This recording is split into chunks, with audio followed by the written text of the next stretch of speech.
face the three big questions that you face as startups in terms of legal issues. And then if you're already an established business, any one of these three might be, there might be some interesting tidbits and takeaways. So we'll do a little bit on how to protect yourself.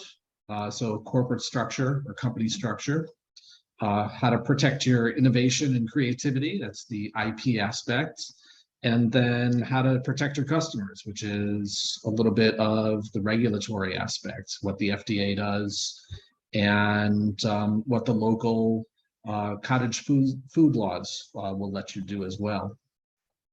Well, hopefully the hatchery shared it with all the community so they can join as well. Yeah, I talked to Cindy yesterday, and she had said her distribution list is certainly pretty big. Right, and then she gave me permission to distribute it to the hatchery. Oh, wow. So yeah, hopefully some folks join from there as well. Yeah, that'd be great. So as we had talked about, I'd love to participate more with the hatchery.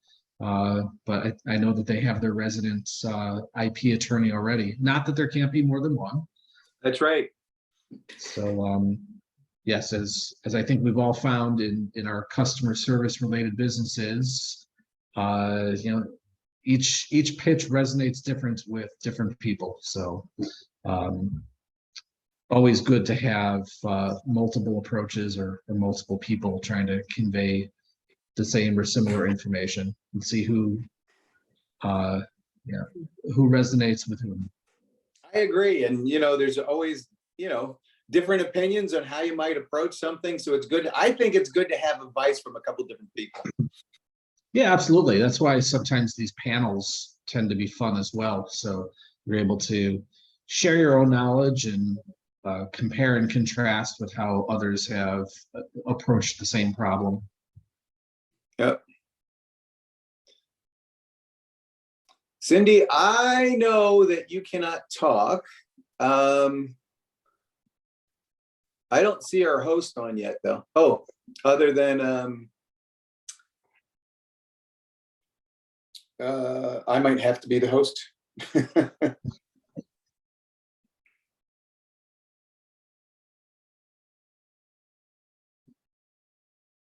Okay.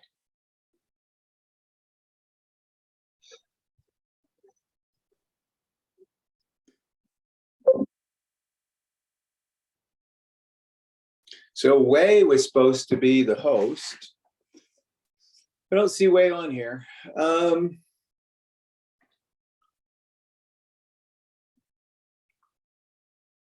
there's Wei. Wei's joined. All right, good. So I'll let Wei take over the responsibilities here, Sean. And okay. Wei, just to let you know, I'd be happy to do the introduction. Sounds great. Thank you so much.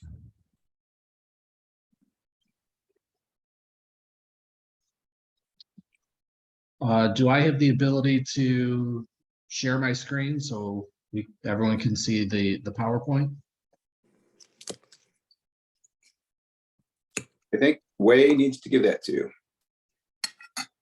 I'm not a host for the Zoom. Oh. Are you? No, Cindy is. And Cindy's driving. Let me see if I can share. I think I'm good. Okay. Try it out, Sean, and I'll tell you if it's, yeah, there it goes. Okay. Yeah, it's good. So Wei, anytime you're ready, I'll do the introduction.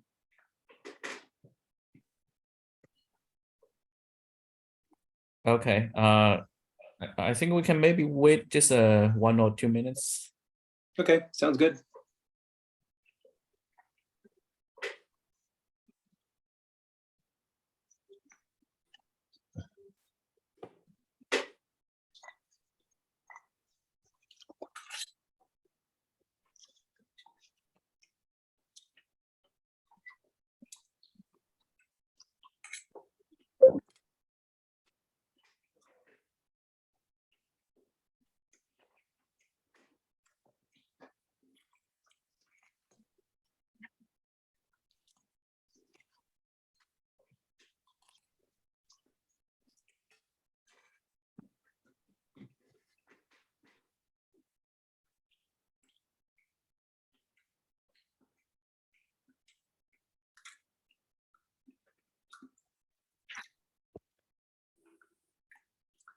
Okay, maybe we should get started.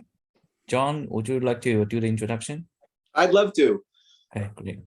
So today, Sean Swidler, who has his own law group, is going to be our guest speaker. I know Sean from the farmers markets. I met Sean last year. I have a small startup company with my business partner, Swidler-Legal. And Sean comes around, introduces himself to all the innovators, and talks about why you need to be thinking about intellectual property and the legal issues in food and beverage.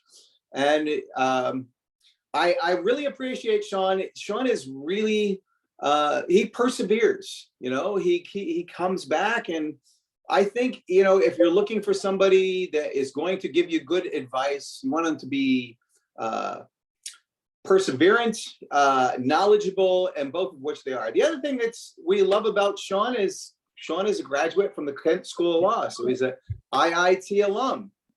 So he's one of us. Sean has imparted many words of wisdom, free little stuff here, tidbits here and there, things to be thinking about, and I think it's very helpful with the wisdom that he's going to share with you today, because you can think about the things that will be your legal traps as you, find your way through the food and beverage industry. And although this is about startups, I think major companies need, even in a major company, you need to be thinking about these things as well. So, Sean, take it away. Thank you. Okay, well, thank you, John, for those kind words and introduction. So as John said, I operate a smaller law firm called Swidler Law Group. I like to focus on companies that are basically covered by the Food, Drug, and Cosmetic Act and help them with corporate issues and intellectual property issues and FDA and regulatory issues. I work with clients ranging from the startup phase to some larger clients with multinational interests. So it really runs the gamut. But startups are fun because it's great to see innovation, true innovation that can change very quickly and help those foodpreneurs organize what it is that they want to do and get them help to get them on the right path to success.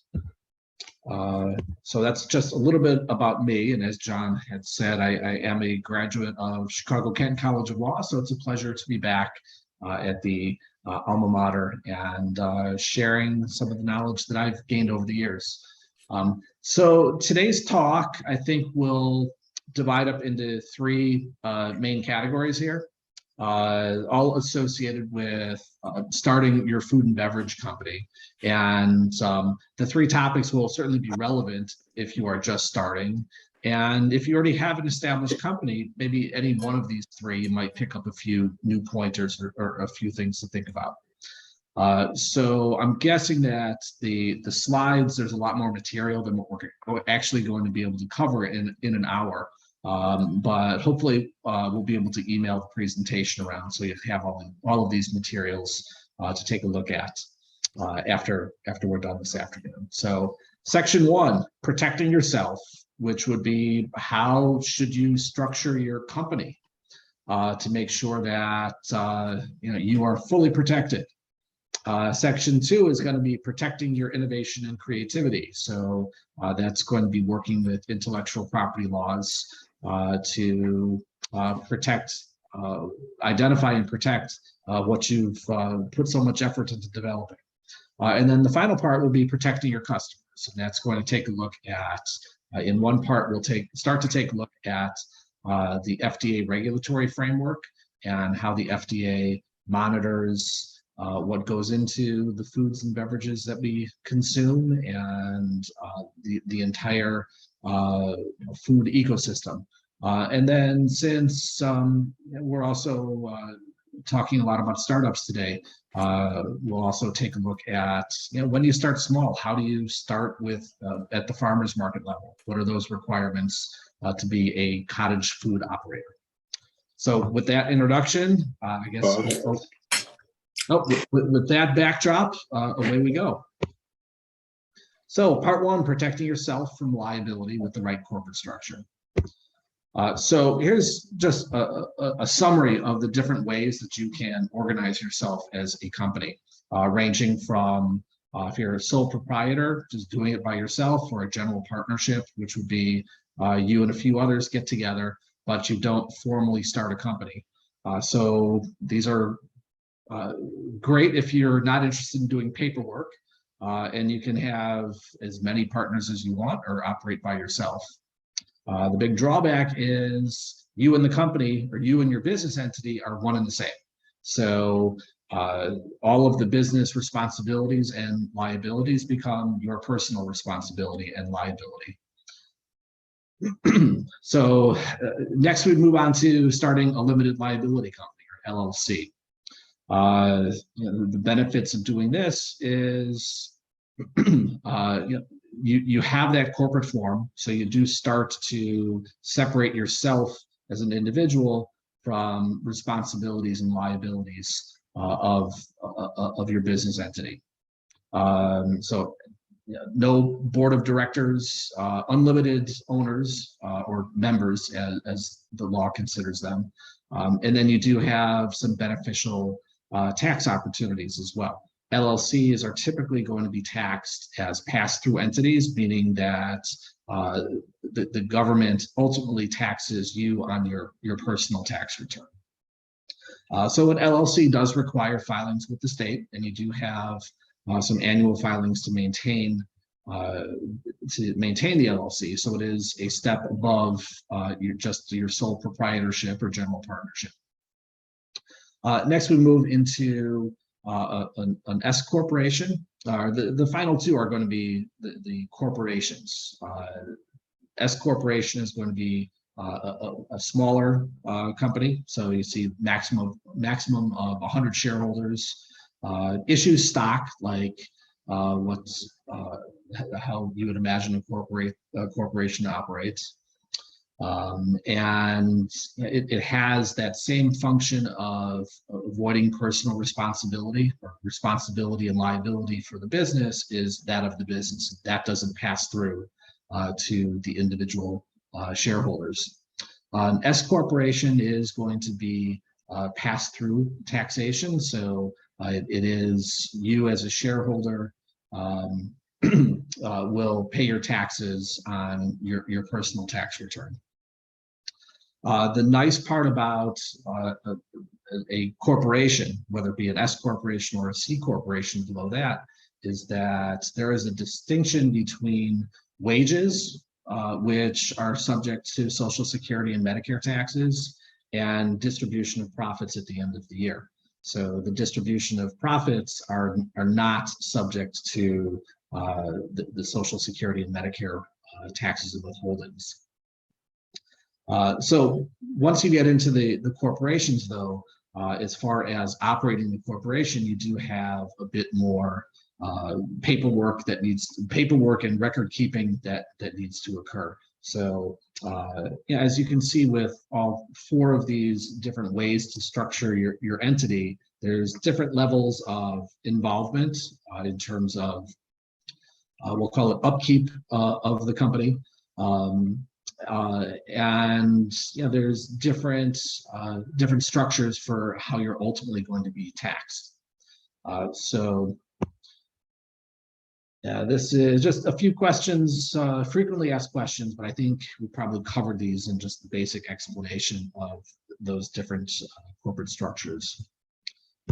So assuming that most people will be interested in starting a limited liability company, I have a few slides prepared that will highlight some of the basics of getting your LLC up and running in the state of Illinois. So this is literally the articles of organization form that you file with the state. So as you can see, it's 2 pages. It's pretty straightforward. The information that's being requested is pretty straightforward. So you need to name your LLC, provide an effective date, meaning this is the date that the company comes into existence, registered agents, and state the purpose of your LLC, which can be stated broadly. As you know, what I've included here is this general statement that pretty much covers anything and everything that you may do as a business, and that satisfies this requirement. And then finally, it's relatively inexpensive. Basic filing fee is $150. Standard processing at the Secretary of State's office is typically a couple of days. If you need something turned around super quick, you can pay an extra $100 for expedited processing. And then the web address that's at the bottom of this sheet is where you can actually go to find this Articles of Organization form. So to maintain your LLC, you have to file an annual report. And once again, this is the annual report form. So you can see it's pretty straightforward. All you're really doing is confirming the information that was previously filed with your Articles of Organization and making any updates that would be necessary. So the annual reports are due annually, and the date that it's due by is it has a strange calculation. So you do need to be filing prior to the first day of your anniversary month. So if we were to start an LLC today, November 3rd of 2022, the deadline for filing our annual report, our first annual report will be October 31st of 2023. Annual reports, again, fairly straightforward, fairly inexpensive to file. So and they are, again, the form is available at the Illinois Secretary of State website. So next, what we would take a look at is an operating agreement for your LLC. Now, Illinois is a state where operating agreements are not required. So if you're operating as a single member LLC and there's obviously no one to have a dispute with, you might at least defer preparing an operating agreement for yourself until it's something that becomes absolutely necessary. But the operating agreement is going to cover the basic relationship between the owners or members of the LLC. So here's just a short list of subjects that you can cover. Voting rights and decision making, the initial contributions of each of the members, how money is being distributed and used, compensation, bookkeeping procedures, and what the right structure or procedure is going to be if the LLC is dissolved. And what you see sometimes is an LLC may file some intellectual property applications, whether it be patent or trademark, and if the company is dissolved, you still need to figure out what happens to those applications or issued intellectual property rights. So like I said, Illinois doesn't require an operating agreement, but there certainly are some good reasons to go ahead and do it. The first is the validity of the company. And that could be important with some financial institutions that are going to look for a formal operating agreement in order to transact business with you. The financial institutions are looking to make sure that they are covered and protected, and it's not a situation where an LLC might be set up on paper, but really the individual is individual and the LLC are really operating as one. There's no corporate proper separation. And if you have a multi-member LLC, the operating agreement obviously will govern how the company operates and how disputes are to be resolved. And maybe what's most important is if you don't have an operating agreement, then the Illinois Limited Liability Company Act will be what's used to govern any disputes. So it's possible that a provision in that act is not necessarily favorable to the company on the whole as to how a situation is going to be resolved, or it's maybe not completely equitable to or fair to individual members of the LLC. So it's a good document to have. If you would like to have your public appearance be different than your registered company name, you can go through the process of the assumed name. So again, a simple form, a one-pager, and you're basically letting the state know what your registered name is and what you want your assumed or doing business name to be. Assumed names for LLCs in Illinois are registered in 5-year terms. And as you can see at the bottom there, the fees are assessed based on where you are in a given 5-year term when you go to register your assumed name. So if you're, it's for the first registration, it's going to fluctuate, and then after that, you get onto the regular schedule of renewing every 5 years. So if you're operating as a sole proprietor or a general partnership without some type of formal corporate form, you can also have an assumed name. Under those circumstances, though, you go and register your assumed name with the county in which you are operating. So this is the website for the Cook County Clerk's Office, where you can register if you're a sole proprietor residing in Cook County. This is where you go to start the process for registering an assumed name. And when you are a sole proprietor, that assumed name will give a little bit of anonymity between you as an individual and the company that you're operating. So there are some benefits to doing that. The process is interesting at the county level. There is a form that you can it's a fillable form at the website, or you can download it and fill in the information by yourself. But as you can see here, it's a pretty straightforward form.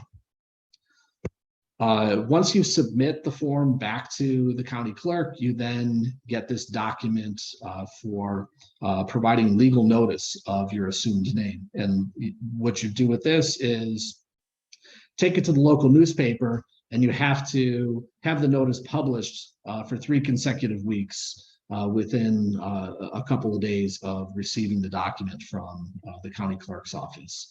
Once you go through this publication process, report back to the county clerk, and you get your assumed name certification and registration number.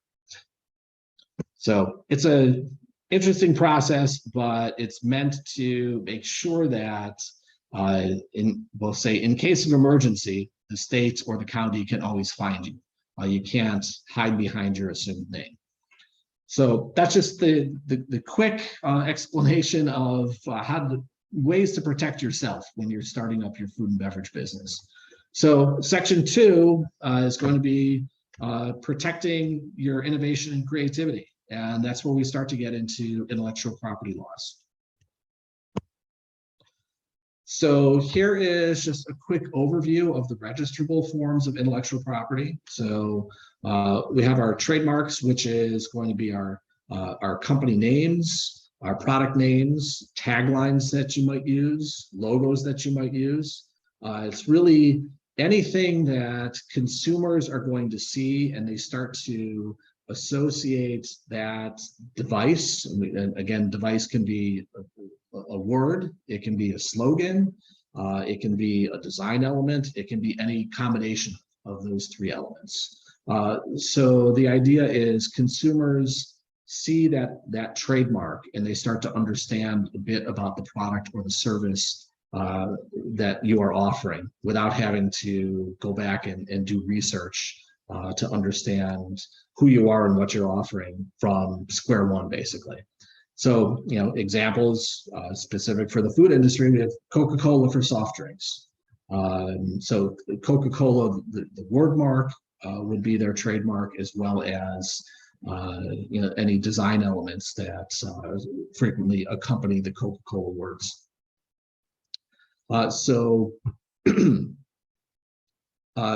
Federally, trademarks are registered at the U.S. Patent and Trademark Office.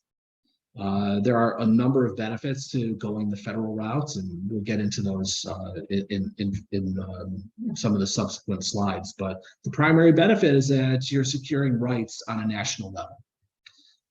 Unregistered rights are available. Trademarks in the US in particular are unique in that rights are obtained and maintained through your use of the trademark. So if you don't go through the process of registering and you're using your mark, whether it be within your state or maybe it's your corner of the country, you are securing trademark rights that are going to be somewhat tailored to the nature and scope of your use just by using the mark.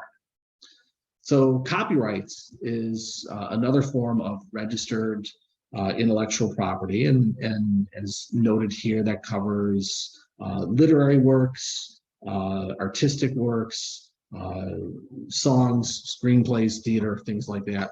So yeah, this might come into play in the food area if you adopt a logo for your company that is, let's say, some type of a character, a cartoon-like character. So that cartoon-like character can function with some source identifying characteristics, so it can be a trademark, but the artwork itself can be registrable through the copyright system.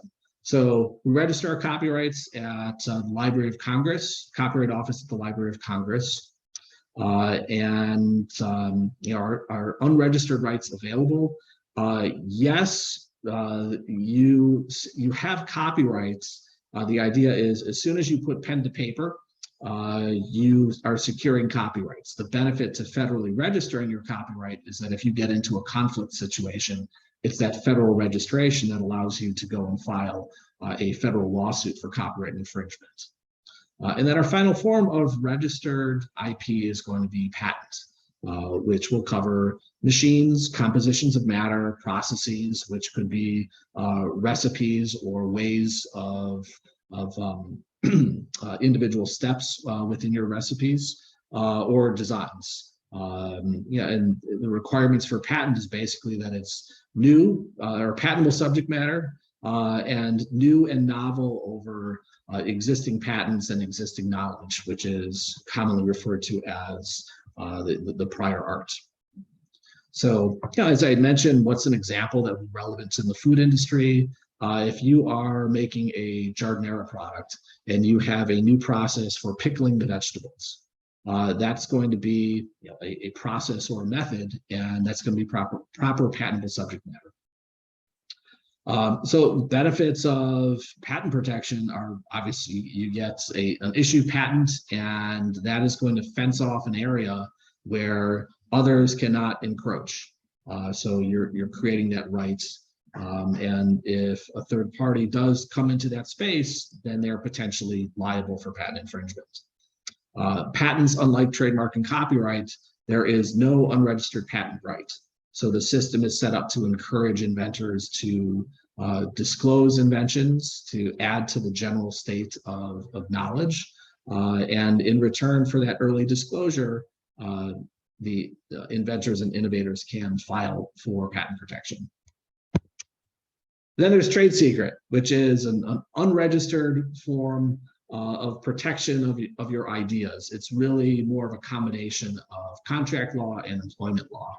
And the real key to protecting something as a trade secret, your confidential business information as a trade secret, is the efforts that you take to protect that information.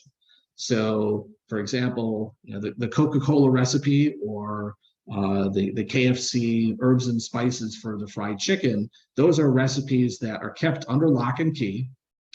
Employees of those companies are signing significant non-disclosure agreements and employment agreements that outline severe penalties if these recipes are accessed inappropriately and shared inappropriately. And that's really the basis for protecting a trade secret, is the steps that you take through actually storing the trade secret itself and contractually binding anyone who may have access to that trade secret to make sure that there is no inappropriate use. Okay, so to make the talk interesting, the first $1 million question of our afternoon: how can I protect a recipe? And there really is no surefire answer to that question. It depends on really how significant the recipe is for you, where you are in terms of your funding and financing with your company, and really how unique your recipe is. So we look at the availability of patent protection, we look at the availability of copyright protection, and we look at the availability of trade secret protection. And each has pros and cons. So if we look first at patents, the recipe and the final product are proper patentable subject matter. So that's a good start.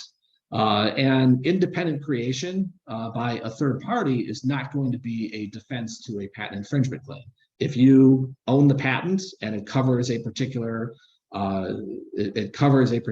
technology, whether it be the final product or the method for making that final product, then someone who is doing the same is potentially liable for patent infringement. So where patent starts to fall down a little bit is that it can be an expensive and time-consuming process.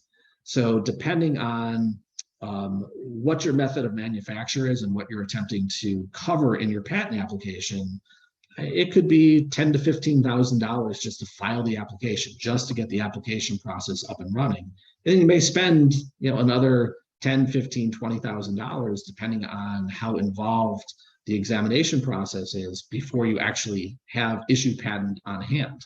And patent is also time consuming. So you file an application and it's at least 18 months before the patent office is likely to provide a response on your initial filing.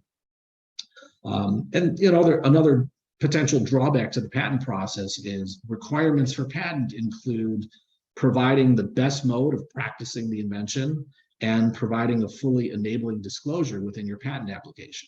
And what that means is that you are laying out the groundwork for everyone to see how it is that you are making your product, what goes in to the product, and that's part of the patent deal, is that you make that full disclosure, and you do have that period of exclusivity to protect the invention once you have issued patent. And with recipes in particular, the majority of recipes are probably, people are not necessarily filing patent applications on them. So there's likely to be a very broad section of prior art, which again, we're calling that the background knowledge of the general public. There's likely to be a lot of prior art recipes that are found in cookbooks and maybe online recipe sharing boards and things like that. And those are not items that a patent examiner is necessarily going to go and look for when examining an application. So you may create a situation where you make it through the process, you have an issued patent, but these other materials that are out there will affect the scope of your patent, or might completely invalidate your patent after you spent all that time going through the process and disclosing what your recipe is, or what the nuts and bolts are in your final product. So patent does have its place, and we'll get to that. So with copyright protection, that's literally going to treat your recipe as a literary work. So to protect under the copyright system, we do need to provide the Copyright Office with a copy of the recipe. But the benefits of copyright is it's a pretty short application process. You may have your certificate of copyright within a month or two, and the cost is much less than filing a patent application. So your application filing fee is going to be under $100. Other drawbacks with copyright are, as I mentioned, when you file that application, you're submitting the recipe. So again, we have this disclosure issue. Copyright files are going to be available for the public to review. So the recipe is now out there in the public. And then also for copyright infringement claims, independent creation of a particular work, we'll put work in quotes, is going to be a complete defense to a copyright infringement claim. So if someone develops a recipe that is identical to yours, but they've never had any access or any idea that you exist, your recipe exists, you have a copyright application, they're not going to be liable for copyright infringement. So that gets us to trade secret, where it's not a registered form of intellectual property. So there's not going to be a public database that reflects that you have a trade secret. But the flip side of that is you're not disclosing to the public what it is that your secrets are. You're keeping them under lock and key. You're controlling access through non-disclosure agreements and employment agreements. So the drawback to trade secrets, though, is that it requires a specific bad act in order for there to be any type of liability. So that's why we call it misappropriation of trade secrets. So that would be corporate espionage. Someone comes in and steals a file, or you have a former employee that was contractually bound to not disclose or share what they learned while working with you, who has now gone on to another company and they have disclosed what those trade secrets are. So those are the drawbacks, but again, Coca-Cola recipe and the KFC herbs and spices are good examples of trade secrets that really have endured the test of time. And those recipes are still protected as trade secrets. So at the bottom of the slide, so what's the answer? I always advise clients that it's a combination of really trade secret, because that's going to be the easiest and most controllable. And then if there is a specific step within your recipe that has some commercial viability to it, then maybe it is something that you take a look at the patent protection route. And it might be something, if we go back to that example of a brining technique, that's something that you're using in your process, in your recipe, but it could also be something that has value to companies outside of your particular industry. So you have some licensing opportunities there too, for generating a new stream of revenue. Okay, so typically with startups, the first focus for intellectual property protection is trademarks and how are we protecting the branding. So just to start to take a look at that quickly, what is a trademark? We had talked about that earlier. It's a word, phrase, symbol, design, or combination that can identify your goods and distinguish them from the goods of your competitors. Then a service mark is all of the same, except it's used with a particular service as opposed to goods. So frequently, trademark is used in conversation when discussing a service. There's no legal consequence to having a service and calling your branding a trademark. So here's just some quick examples. Again, we're seeing our standard word marks. Coca-Cola, it's finger licking good. There's some extra S's there. That's have to change that. America runs on Dunkin', and then we also see some of these special form marks. So the McDonald's arches, the lime that we see on bottles and cans of Sprite soda, the Betty Crocker spoon. Then at the bottom, we have trade dress, which can be a product configuration or the product packaging. In this particular example, if any of you are chocolate lovers, this is actually an old form of World's Finest Chocolate candy bars, and World's Finest Chocolate is a Chicago-based chocolate company. So you see here, they've actually trademarked the overall configuration of their product, of their chocolate bars. So when we start to get down to the individual trademarks themselves, the strength of your trademark is going to depend on how distinctive it is. So we have this continuum that trademark law assesses. And at the very top, we see these arbitrary or fanciful marks. And at the bottom, we see generic terms, which aren't trademarks at all.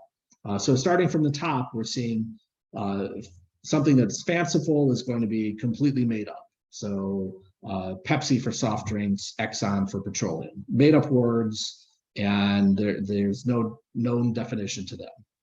Arbitrary is going to be a defined term, but it has nothing to do with the goods or services that you're offering. So Apple for computers is a good example.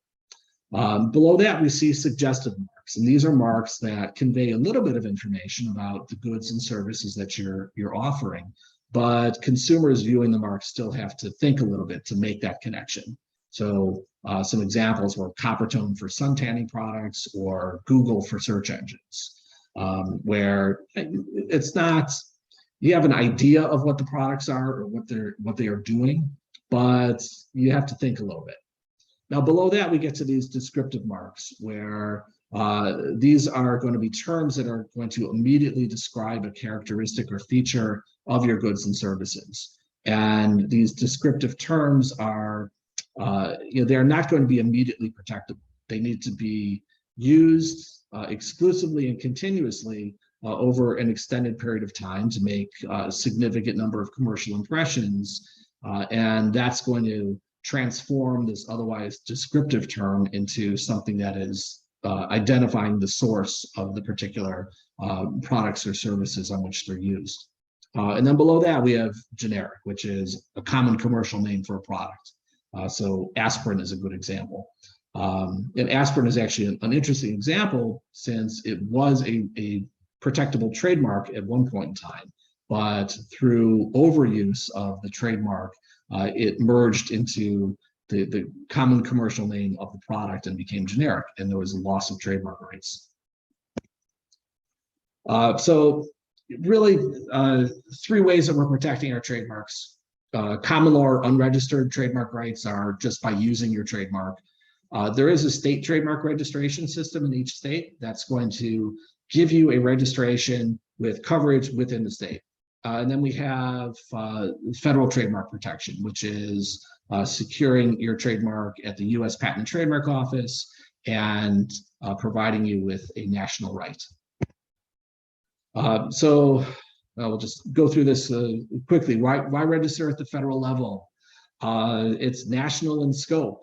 If your rights are going to be national in scope, your mark appears in the federal trademark registries. So any third party who is going to consider selecting their own mark, they have access to those records, and they can make the appropriate decision as to whether to adopt their mark or move on from something else.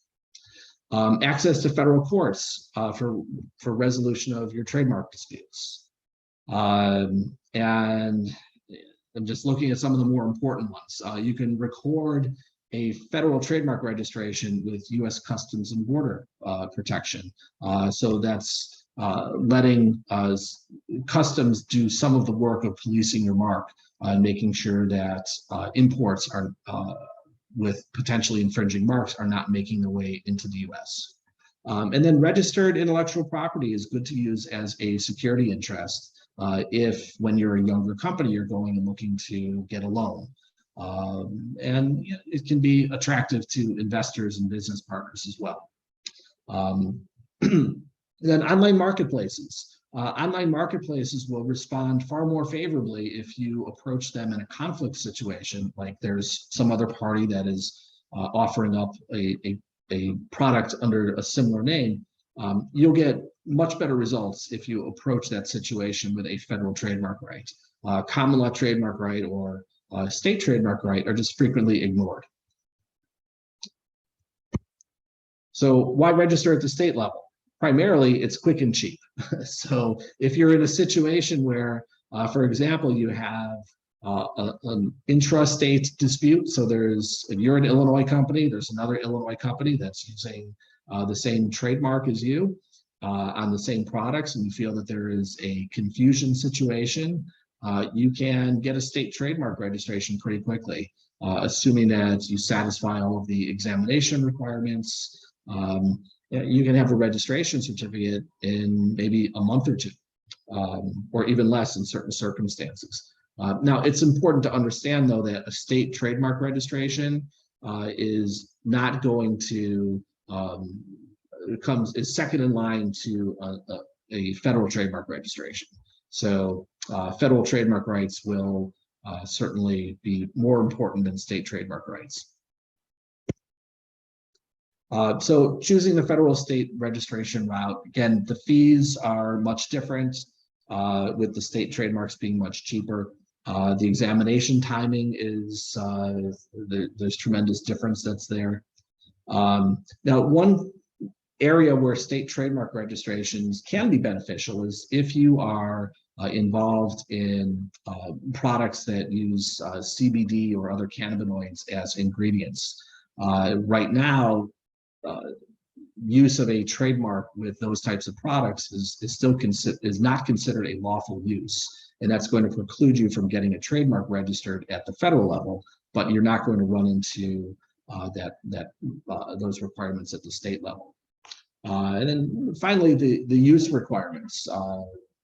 In order to when you file your state trademark registration, file for a state trademark registration, you have to show that the mark is currently in use and file proof of use. When you're filing at the federal level, you do have this intention to use option, meaning that you're filing a trademark application now that you're not necessarily, where the mark isn't in use, but you have a bona fide intention to use the mark in the future.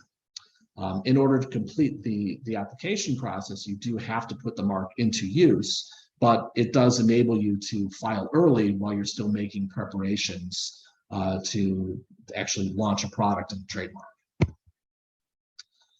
So this slide covers just some of the basics of the application and registration process.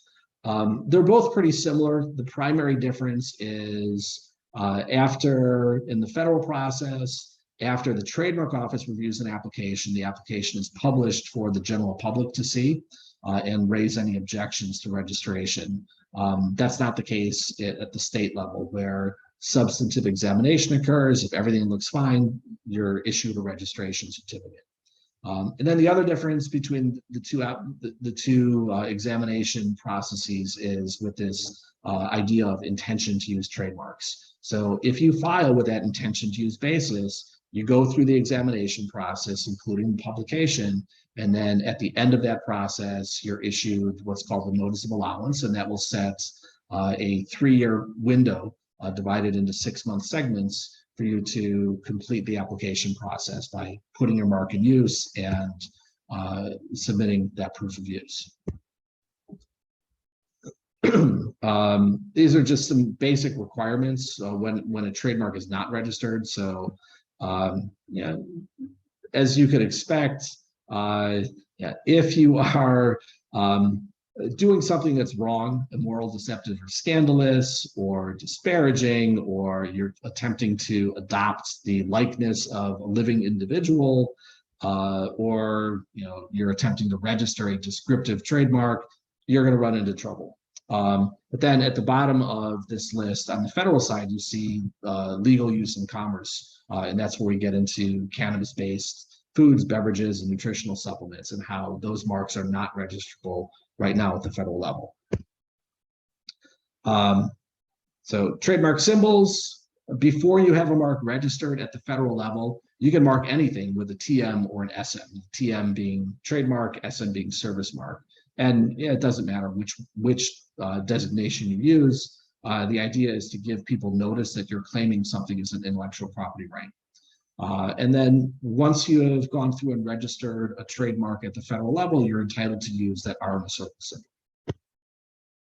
So this is just a quick checklist of how you can consider identifying and protecting your trademarks as you develop your branding and expand your product offerings. Okay, so protecting your customers, regulatory requirements. So as you can see from this list, there are a number of federal statutes that are going to govern how companies in the food industry, whether it be development and manufacturing of food, or development of, and sales of food, or manufacturing, handling, storage of food, anywhere in the chain of commerce. There are a number of different statutes. There are some statutes at the state level that replicate what we're seeing at the federal level, and those will apply to companies that are operating truly within a state, and only intrastate commerce, where federal regulations are interstate commerce. So we could spend probably an entire afternoon covering federal regulations. So we'll just try and cover some of the highlights of what we're looking at. And then we'll try and wrap up with the state regulations, as if you would like to start small and operate as a cottage food operator. So what does the FDA oversee? Nutrition facts and label claims, ingredients and packaging, and then compliance with regulations and enforcement of violations. So our second $1 million question: can I use CBD as a food ingredient? And the answer right now is generally no. So the FDA still considers CBD as a pharmaceutical ingredient, not a food ingredient. CBD is an active pharmaceutical ingredient in an FDA-approved drug, Epidiolex, which treats a rare form of epilepsy. So because of this, the FDA considers CBD as a regulated ingredient, and it's not something that can be properly put into food. So, you may have kind of studied this a little bit, so you understand where there's some conflict between the Food, Drug, and Cosmetic Act and FDA policy, and how the Controlled Substances Act was amended in 2018 to decriminalize the use of industrialized hemp products, and the amended CSA no longer considers industrialized hemp as a controlled substance. So we see some conflict where cannabinoids, particularly CBD, that are derived from this otherwise permissible industrial hemp are still not accepted as a food ingredient under the FDCA and FDA policy.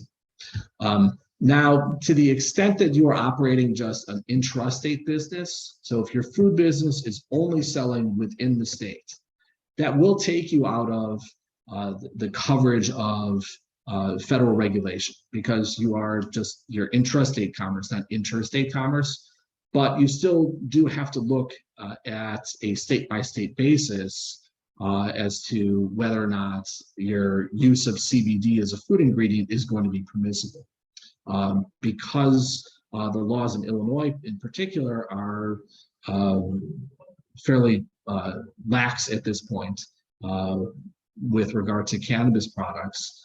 If you're manufacturing and selling a CBD product within the state of Illinois, you're probably going to be okay. Looking back at that federal level and industrialized hemp, there are some components of the hemp plant that do fall outside of these FDA prohibitions. And that's going to be use of whole hemp seeds and kernels, hemp seed oil, and hemp seed protein powder as food ingredients. And the idea is these are portions of the hemp plant that are not exposed to the cannabinoid containing resins in the remainder of the plant. Okay, so we'll try and do some FDA, just the highlights of FDA and what the FDA is covering here. So, our food packaging, our nutrition labels. So here's just a sample nutrition label, and really some of the highlights here are some recent changes, within the last few years to how certain information is displayed. So if you have some recollection of older nutrition panels, you probably remember that calorie counts were presented in a much smaller format, font size. So now new regulations have required, for example, that calories are being displayed in a much larger 22-point font. You may also notice that metrics like calories from fat have been removed from the nutrition facts. And this is based on updated dietary science principles, which acknowledges that some fats are actually do have nutritional value. So this idea of calories from fat really isn't a good metric of how healthy a particular product is. The ingredient lists. Usually that's going to be displayed right below the nutrition panel, maybe to the side of the nutrition panel. It's in the same general area. So with the ingredient list, we are listing our ingredients. Ingredients are going to be listed based on descending order by weight. As we see in this particular ingredient list, if an ingredient is itself some type of a product and it has sub-ingredients, we're identifying this sub-ingredient list with parentheses.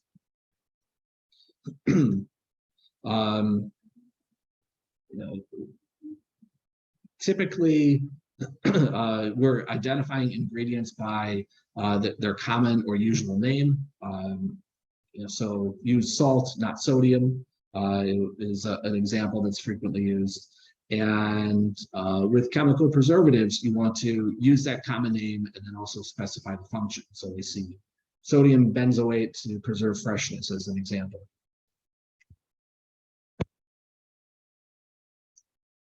So the FDA regulates everything that goes into a food product. So we have basically have our food additives and color additives are the two general categories of what the FDA is going to be looking at. So with a food additive, we could that's further defined as a direct food additive. So that's something that's going directly into the recipe, or an indirect food additive, which is going to be trace elements of substances that may be encountered and become part of the food product through the handling and storage of the product itself.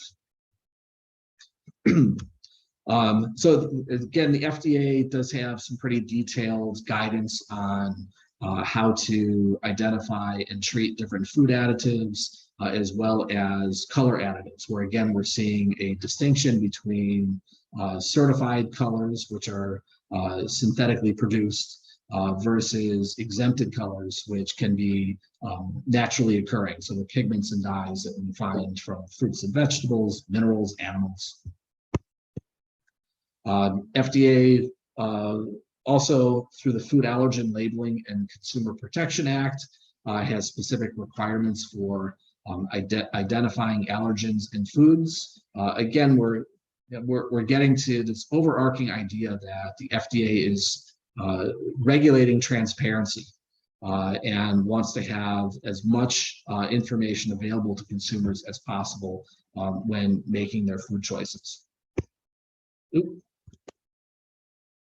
Health and nutrient content claims. Health claims are going to be claims that are relating a food substance with a particular condition or disease and ailment. And the FDA is going to regulate these claims as it can affect the way that consumers are viewing the product and why they're purchasing the product. So the FDA divides these claims into these authorized health claims, which are claims that have been fully examined by the FDA, and qualified health claims. And there's different ways that you can use those different types of claims in your product packaging and labeling. So when you have an authorized claim, for example, that's already gone through the significant scientific agreement standard, the SSA standard. So it's believed that there's going to be significant substantiation.